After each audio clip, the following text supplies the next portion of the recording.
billion.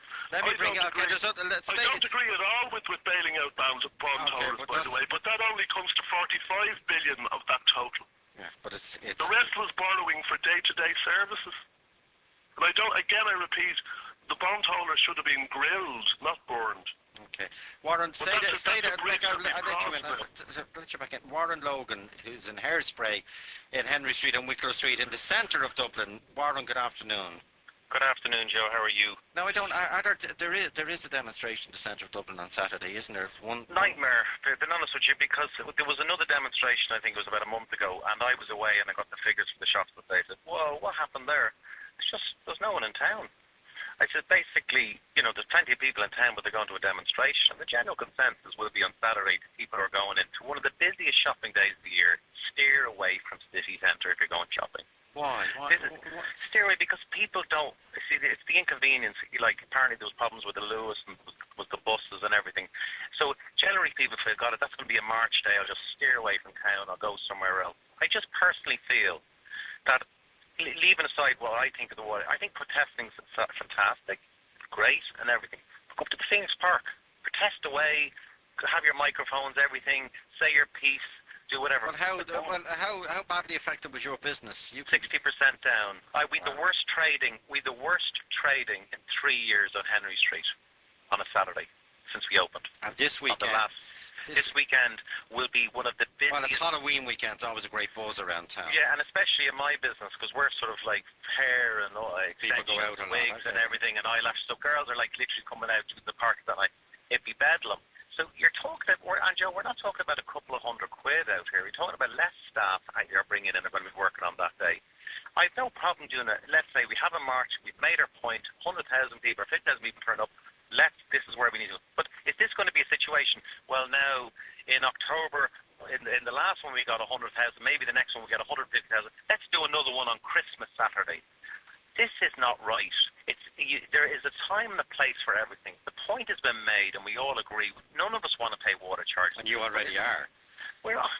My rates in Henry Street, I think, are about 55 grand a year. The water charge, all the traders on these streets are paying hand over fist. I know that. And I just feel very disappointed. Is this going to be the start of a crusade to say, let's get ourselves into town every fourth Saturday and have another march, and therefore the retailers in the city. Maybe we'll log a call with the organisers. Brendan Ogle of Unite. He seems to know a lot about what the future plans are. I know they're different organisers. Maybe we'll ring Unite and ask Brendan Ogle what their next. I'll give you an example, because obviously they've planned at the meeting, and there's going to be some announcement surely on Saturday about their next step. Sorry, you want to give me an example? And the thing about it is, I'll give you an example, like Monday was the marathon. Monday's a dead day in retail, okay? It's a bank holiday weekend, but that's the way life is. It's a good day to have a marathon. It's on a Monday, it's a lazy day. You don't just lob in a march in one of the busiest times of the year for retailers. This is the heart and soul of the country. Dublin City Centre, one of the busiest retail times of the year, where traders are trying to make money. It's going to be dead in January. Why not have these marches in January and February when there's nothing doing? We're coming up to Christmas. It's valuable times. You want to bring in more staff, grow the economy, and slapdash it right in the middle of one of the busiest Saturdays now. We've already done a march. Point was taken. I'm with it. Great. And I said, that was a one-off. Fair dues to you guys. Everyone turned up. We're now having another one with the same message on a busier Saturday.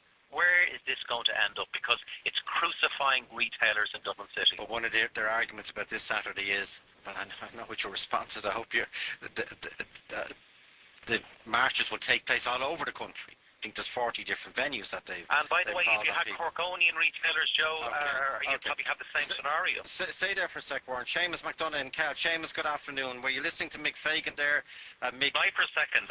Why compound that man's point by closing down, by basically saying to the city centre on the 31st of this month, by the way, there's going to be no trade.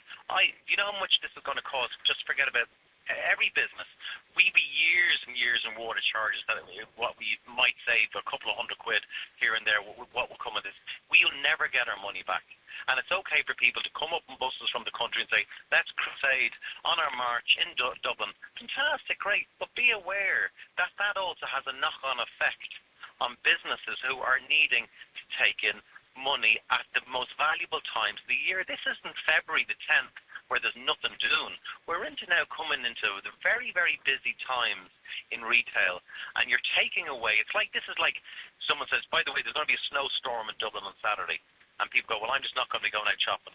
Nobody, town will be, there'll be very, very few shoppers in town on Saturday because of this march. Because they heard the last one. Okay. Big I know you have the figures, and you said you were down 60% on the Saturday 3 weeks ago. But other businesses go up, don't they? Don't coffee shops and maybe people having a cup of tea or a glass of minerals afterwards, or going into the cafeteria? The problem is it's not a. It's about. It's like when. If people just go, I'm not going into town. So you will have people that are marching. And a lot of people say, I better get in early and get out early. My point about it is the general sense of trade won't be there, and that's the reality of it. The numbers are down. I said, what happened that Saturday? They said, Warren, Henry Street was so quiet, it was dead. The only people coming off were people with banners that were leaving, like O'Connell Street, walking down, whatever. There was people don't want, because they don't know on the first March whether there was going to be violence. There's not on it. No one's going to be violent, but we know that. But people are always worried. There'll be police. Will there be disruption? The police were brilliant on that Saturday. Nobody. Now I know they shut down. I know that, Joe, and they were so low key and, as per usual, so good humoured. And I know you're agreeing with that word. Seamus McDonough, on Saturday in Kells, what is the demand for the demo? Well, we're reading in the Fair Green in Kells there too. No, but what is the chant? Are you saying abolish Irish water? Are you saying a fairer system of payment? Are you saying more allowances?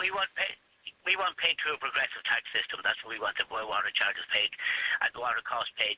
I mean, for years we've been taking money off with the thing, and the condition of the water in some of these towns in rural Ireland is unbelievable. It's undrinkable in places, and we have not got any value for money, and we're not paying any more. People just can't afford to pay any more. And to make the man's point here, in Kells we're going to have 500 or 600 people here in a small town in Kells, and people will be glad to see that amount of people to do a bit of shopping. Look, I went to that march that he started with last week, which busloaders went for here. Several people in the cars. I didn't meet one person that didn't spend at least €10 in Dublin on that day. And yet they won't pay $3.50 for water. They will pay water. They were out for a day out, and they made sure €10 for once off was completely different than paid. It will start at $3.50. We don't know where it's going. 11 years now to be privatised in Great Britain. And by the way, the 86 years in 86 cities throughout the world have taken back into municipal charge because of the incompetence of privating. And people every year, and we have to take it down. It's a just tax, and it's a tax we have to fight against. I would be implacably opposed to privatisation of the water supply service. Implacably opposed to it. Why are you running your marches? Can I ask a question? Why are you running your marches through busy retail areas?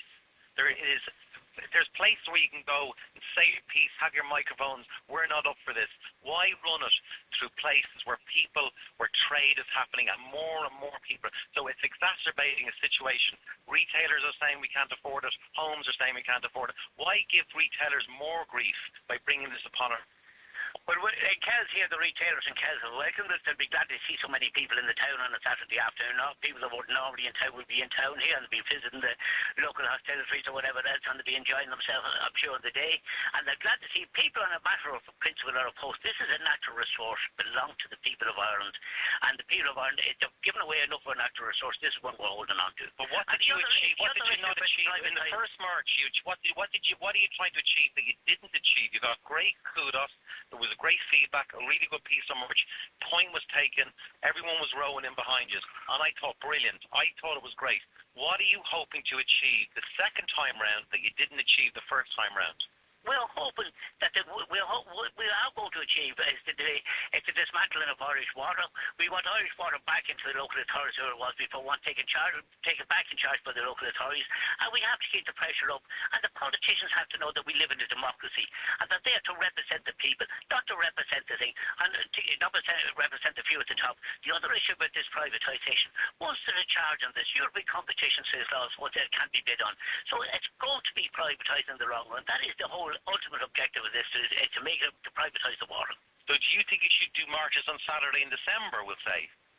Well, there's going to be not on Saturday and as far as I know, there's no more rage for any Saturday on December that I know about at the present moment of time. I'm involved in this campaign for a very long time, and I don't know any further. I know there's one. Would you think that would be a good idea to do maybe another march, so maybe we could get 200,000 people on a Saturday in December? Well, I think we're having Human Rights Day. We're having a march on the 10th of December. We have people come from Detroit. But the march in Kells on Saturday, your demand is for a more progressive taxation system. A more progressive taxation. Okay. So the current situation where 6% of income taxpayers pay 44% of the tax, you want those 6% to pay even more? No, I don't most certainly do not. I want the wealthy to pay. No, I am saying that this disproportionately affects the less well-off in the community. We want a wealth tax.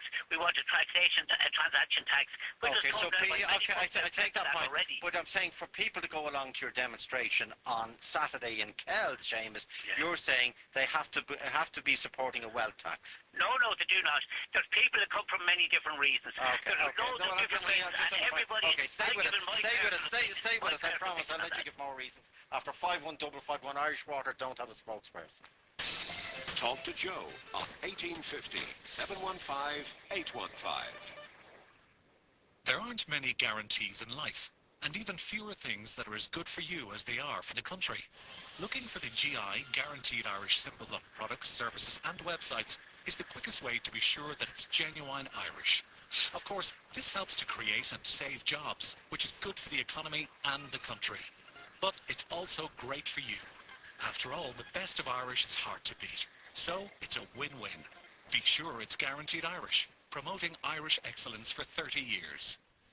I wasn't her daughter anymore. I was her carer, but I didn't have the time or the expertise. All I could offer was love. Most of what I felt was guilt. Then Sarah suggested home instead. The name says it all. Mum was desperate to stay in her own home. But the real bonus was Home Instead's personal commitment. Mum has expert care in her own home. I have peace of mind. Home Instead Senior Care. To us it's personal.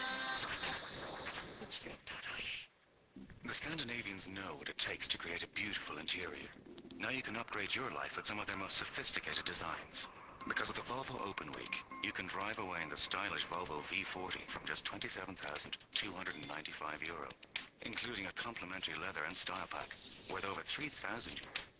But hurry, this free upgrade is only available at the Volvo Open Week, October 28th to November 2nd. Delivery and related charges not included. Terms and conditions apply. See volvocars.ie for details. Talk to Joe on 1850 715 815.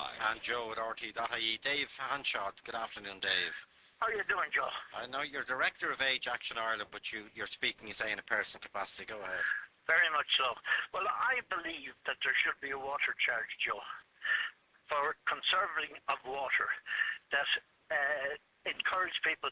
This government has completely ruined the whole and made people anti the water charge, where if it was delivered in a way that there was a credit, and even if they conserved water and didn't waste it, they would get maybe £10-15 back at the end of the year. This is common sense, Joe. It's a product that has reduced, and a lot of the people, in my opinion, Joe, are there, and it's not the right to water, it's the right to waste water, which is happening, and we can't afford to waste water. So for that very reason, some sort of a charge on the abusers or the people who waste it. Will you be going on the demonstration on Saturday, any of them? I won't be, Joe. Okay. Because, well, it isn't, as I said, I believe that the water should be charged for, Joe. And for that very reason, somebody wants to get up and say, look, we're going to have to look at this again, but we're going to have to put some sort of a charge on water so people don't abuse it. Okay, quickly, Paul Kenny and Leakslip, quickly, your point, Joe, Paul, very quickly. Yeah, I'd like to support a couple of the previous gentlemen that were speaking on there earlier on, especially the guy in retail. As I say, the inability to pay is really not a good enough reason, I believe, to pay. You could use the same logic with everything else,